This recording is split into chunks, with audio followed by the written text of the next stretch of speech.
Guys इस video में हम आपको जनरेशन ऑफ कंप्यूटर बताएंगे, जिसमें हम आपको मेन पॉइंट बताएंगे जो सभी एग्ज़ाम कॉम्पिटिटिव एग्ज़ाम के लिए हेल्पफुल होगा।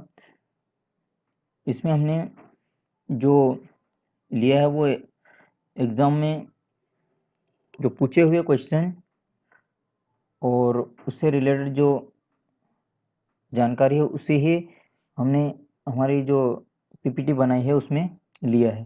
तो आप उसको अच्छे से देखिए और इन्हीं क्वेश्चनों को देख के जाइए, तो आपके जनरेशन ऑफ कंप्यूटर के जो क्वेश्चन है, हिस्ट्री ऑफ कंप्यूटर और जनरेशन ऑफ कंप्यूटर के जो क्वेश्चन है वो कभी नहीं छूटेंगे। तो आइए देखते हैं कि जैसे हमारे पास कंप्यूटर में जो फर्स्ट जनरेशन है, सेकेंड जनरेशन है, थर्ड जनरेशन है, फोर्थ जनरेशन है, इसके बाद फिफ्थ जनरेशन है। तो हिस्ट्री में क्या होता है कि तब से लेके अब तक जो कंप्यूटर में इवोल्यूशन हुआ है उससे रिलेटेड यहाँ पे हम देखेंगे कि फर्स्ट जनरेशन में क्या था, उसके बाद फिफ्थ जनरेशन में अब तक क्या हो गया इसके बारे में। तो जैसे यहाँ पे फर्स्ट जनरेशन में हम देख रहे हैं फर्स्ट जनरेशन कि जिसमें फर्स्ट जनरेशन कहाँ से शुरू होती है। इसका जो सबसे पहले जो पीरियड है इसका 1940 से लेके 1955 तक का जो पीरियड है वो फर्स्ट जनरेशन का जो पीरियड हुआ करता था ये। इसके बाद इसमें जो फर्स्ट जनरेशन में जो टेक्नोलॉजी यूज होती थी वो कौन सी यूज होती थी, वैक्यूम ट्यूब यूज होता था। फर्स्ट जनरेशन में जो हमारे पास थर्ड पे है जो है कि थर्ड जनरेशन में लैंग्वेज कौन सी यूज होती, तो थर्ड जनरेशन में कौन सी लैंग्वेज होती, मशीन लैंग्वेज यूज होती थी, जिसमें हम बाइनरी नंबर 0 और 1 यूज करते थे। मशीन लैंग्वेज जो मतलब कंप्यूटर ही समझ सकता। इसके बाद जो मेमोरी यूज होती थी फर्स्ट जनरेशन में, मेमोरी, तो मेमोरी कौन सी यूज हो रही, मैग्नेटिक ड्रम फर्स्ट जनरेशन में यूज होता था। इसके बाद यहाँ पे ऑपरेटिंग सिस्टम, जो ऑपरेटिंग सिस्टम है कौन सा यूज होता, बैच ऑपरेटिंग सिस्टम यूज होता था। ये यहाँ पे मिस्टेक हो गया, एल नहीं आएगा, ये गलत है, यहाँ बैच ऑपरेटिंग सिस्टम आएगा। इसके बाद जो इसके जो फर्स्ट जनरेशन के जो एग्जाम्पल है वो कौन से है, एनीएक है, यूनिएक है, इसके बाद एडीवेक है, पंच कार्ड है, पेपर टैब है, ये इसके एग्जाम्पल है इसके फर्स्ट जनरेशन में। ये एग्जाम्पल ये, इसके बाद ये यूनिएक है, एडी एक है, पंच कार्ड है, ये इसके एग्जांपल है। और ये कहाँ यूज होता था, यूज्ड फॉर साइंटिफिक पर्पसेस, मतलब यहाँ पे साइंटिफिक जो काम होते थे उसमें इसका उपयोग किया जाता था। अब देखें सेकंड नंबर पे आती है सेकंड जनरेशन। सेकंड जनरेशन में क्या होता कि जब फर्स्ट जनरेशन खत्म हुई, सेकंड जनरेशन, अब सेकंड जनरेशन शुरू कहाँ होती, क्योंकि फर्स्ट जनरेशन 1940 से लेकर 1955 तक थी, तो सेकंड जनरेशन 1956 से लेकर 1964 तक स्टार्ट हुई, मतलब यहाँ तक रही सेकंड जनरेशन कंप्यूटर की। तो इसमें सेकंड जनरेशन में जो कंप्यूटर हुआ करते थे उसमें क्या यूज़ होता था, ट्रांजिस्टर यूज़ होता था। फर्स्ट जनरेशन में क्या होता था, वैक्यूम ट्यूब यूज होती थी, यहाँ पे क्या हुआ, ट्रांजिस्टर यूज हुआ टेक्नोलॉजी में। अब इसमें जो लैंग्वेज यूज होती है किसमें, सेकेंड जनरेशन में जो लैंग्वेज यूज हो रही वो कौन सी है, assembly language and high level like Fortran है एंड कोबाल है, कॉमन बिजनेस लैंग्वेज। इसके बाद फॉर्मूला ट्रांसलेशन, इसका मतलब होता है फॉर्मूला ट्रांसलेशन। इसके बाद कॉमन बिजनेस लैंग्वेज, ये कोबाल है। इसके बाद मेमोरी, जिसमें मेमोरी कौन सी यूज होती है, मैग्नेटिक कोर यूज होता था मेमोरी में। इसके बाद ऑपरेटिंग सिस्टम कौन सा, टाइम शेयरिंग यूज होता था, time sharing operating system use होता था काई में, सेकेंड जनरेशन में।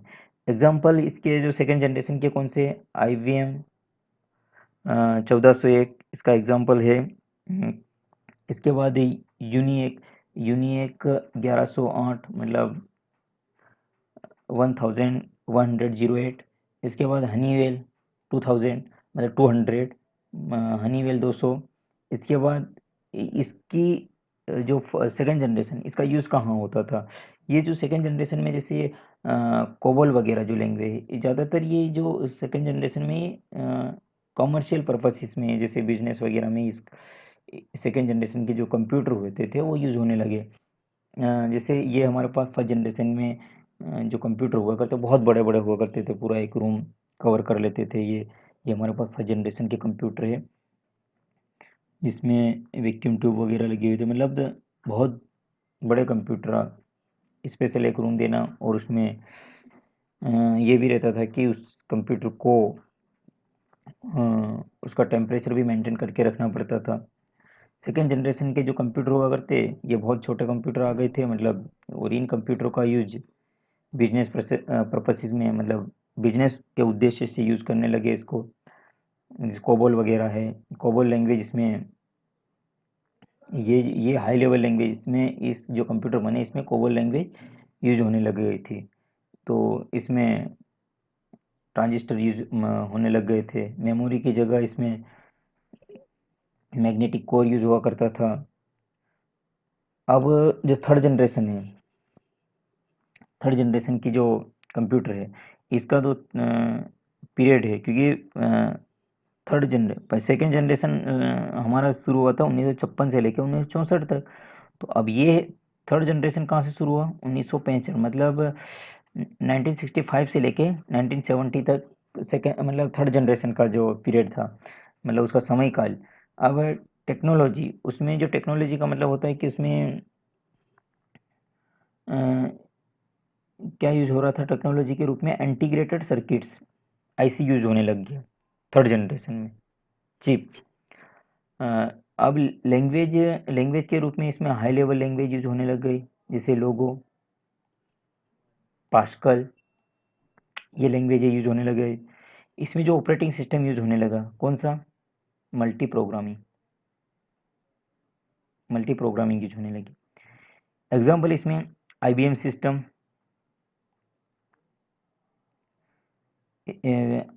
IBM सिस्टम 360, NCR 359 और B6500, ये कंप्यूटर थर्ड जनरेशन में यूज होने, और यूज होता था इसमें मल्टीपल एप्लीकेशन यूज होती थी फॉर एट वन टाइम, मतलब मल्टीपल एप्लीकेशन एक ही समय इसमें यूज होने लगी। ये थर्ड जनरेशन है। अब थर्ड जनरेशन का ये जो कंप्यूटर है, जैसे अभी लैपटॉप वगैरह आ गए हैं, डेस्कटॉप आ गए, ये सब थर्ड जनरेशन में आ गए थे। इसके बाद हमारे पास फोर्थ जनरेशन। फोर्थ जनरेशन में जो कंप्यूटर है, उसका जो पीरियड काल हुआ, मतलब उसका काल हुआ करता था, वो 1971 से लेकर 1989, मतलब 1971 से 1989 तक का जो पीरियड है, वो क्या है, फोर्थ जनरेशन का है ये, है ना।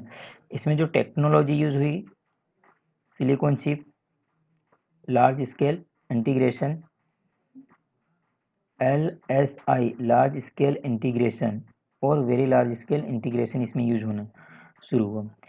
अब फोर्थ जनरेशन में जो लैंग्वेज यूज हो रही, वो कौन सी यूज हो रही थी, नॉन प्रोसीजरल, SQL वगैरह जो यूज होता है, DBMS में जो SQL यूज होते करते हैं, वो वाली लैंग्वेज। इसमें कोड मतलब क्या होता है कि बहुत जितना हम टाइप करते हैं उतना टाइप नहीं करना पड़ता है, सीधे कमांड पे काम करता है SQL। मेमोरी में क्या होती है, मेमोरी सेमीकंडक्टर यूज होता है, सेमीकंडक्टर जो मेमोरी होती है, चिप वगैरह, वो यूज होता है। Operating system, GUI, graphical user interface use होता है इसमें, है ना। एग्जाम्पल में हम देख लेते हैं कि Apple Mac, IBM PC microprocessor है। इसका जो यूज हो रहा, कहाँ हो रहा, यूज फॉर डिस्ट्रीब्यूटेड सिस्टम, है ना। डिस्ट्रीब्यूटेड सिस्टम मतलब इसका यूज डिस्ट्रीब्यूटेड, जो फोर्थ जनरेशन के जो कंप्यूटर है, इसका एग्जांपल फोर्थ जनरेशन में भी जो अभी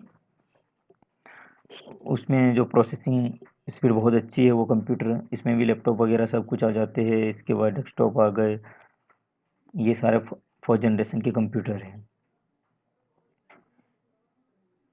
फिफ्थ जनरेशन में क्या हो रहा, फिफ्थ जनरेशन जो है, उसका जो पीरियड काल 1990 से लेकर प्रेजेंट तक जो है, वो फिफ्थ जनरेशन है। अब इसकी जो टेक्नोलॉजी यूज होती, वो कौन सी है, ULSI, ultra large scale integration, ये 5th जनरेशन का है। और इसमें जो ऑपरेटिंग सिस्टम यूज होता है, ओएस जो यूज होता है, वो पैरेलल प्रोसेसिंग यूज होती है इसमें, parallel processing. Example 5th generation का कौन सा है? आर्टिफिशियल इंटेलिजेंस, है ना, कि वो रियल टाइम डिसीजन ले सकता है, जैसे रोबोट वगैरह है। वॉइस रिकॉग्निशन, गूगल स्पीकर जिसमें हम अपना साउंड बोलते हैं और वो जो बोलते हैं उसको सर्च करके देता। यूज है इसका रोबोटिक्स में यूज हो रहा, इसका 5th जनरेशन का। 5th जनरेशन के जो कंप्यूटर है वो बहुत ही रोबोटिक कंप्यूटर आ गए। इसके बाद ये इसका एग्जाम्पल है। अब ये 5th जनरेशन कंप्यूटर है। इस तरह से हमने आपको आज जनरेशन भी बता दी। अब हम इसके आगे के वीडियो में क्वेश्चन आंसर देखेंगे, कंप्यूटर की हिस्ट्री और उसकी जनरेशन से रिलेटेड, और कंप्यूटर के जो क्लासिफिकेशन थे उससे रिलेटेड आगे के वीडियो में हम आपको क्वेश्चन बताएंगे। तो